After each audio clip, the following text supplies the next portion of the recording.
Yeah. So I have a specific question about something that you talk about in your book, Disciplined Entrepreneurship. So one point that you make is how entrepreneurship is really a team sport, and the majority of successful companies were founded by teams rather than solo entrepreneurs. So on the podcast, I've had a number of other entrepreneurs on who have warned against the appeal of just having a founder for the sake of having a founder. The warning is something along the lines of, if your values don't line up, or if you just find a co-founder that doesn't really fit, that is likely to be more detrimental to the business than helpful. So what is your response to this idea? Yeah, but first of all, they're absolutely right. You don't increase your odds by just finding the next person you meet on the street and say, hey, let's be a co-founder, my odds increase. It's a systematic process that you need to go through to do that. So you do have to find, you do what's called founder dating. You go out and you try to figure out who is the best person, who's an energy amplifier to work with. And by energy amplification, I mean, if two people work together in a startup, there's no way that 1 + 1 = 2. Either they give each other energy so that 1 + 1 = significantly more than 2, or they suck energy away from each other. It's impossible not to affect the other person.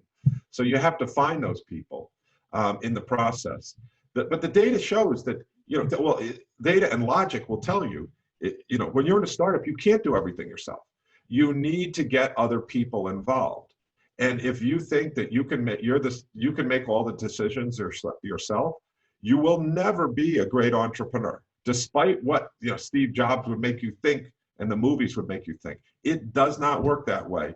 It's a team sport. You have to get other people involved. Founder breakups, the biggest problem with startups to the other people you've had is not technology. It's not even the market. It's not even timing. It's the lack of ability for teams to work together. But what the greatest success factor is when you see successful companies is a strong team.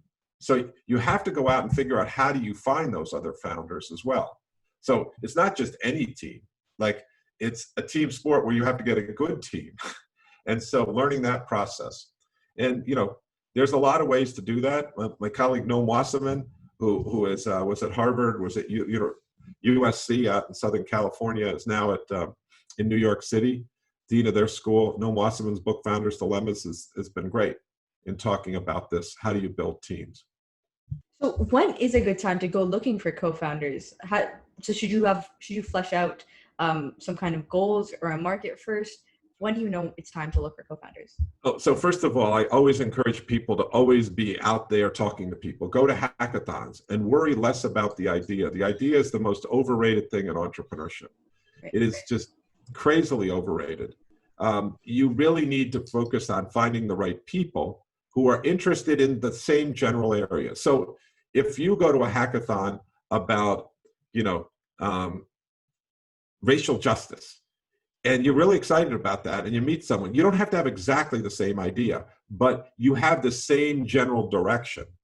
But if you go to something about fintech and you meet someone you're interested, but they're interested in fintech and you're not interested in fintech, then that's not good either, right? So you have to find people who are generally going in the same direction, that you trust, you have shared values, and you have complementary skills. We simplify it by talking about a team needs a hacker, a hustler, and a hipster. And by that, they need someone who's really center of gravity is in the hacker is in the technical side, the product development side. The hustlers, their center of gravity is in the business side, customer side.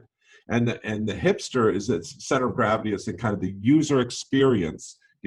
How does this thing, what's the design look like? How do they go through it? And those three things kind of make up the core of a good startup team. Now, that doesn't mean that everybody just swims in their own lane. They don't talk to each other. That's not good either. But the technical people have to respect and kind of be somewhat intellectually curious about the business. The business people have to be intellectually curious about the technical and the design. But the center of gravity for each person needs to be kind of different. Think of a sports team. If you're playing soccer, American soccer, you want to have a great goalie. But the goalie's job is much different than the striker who's trying to score, or the defense, in the midfield.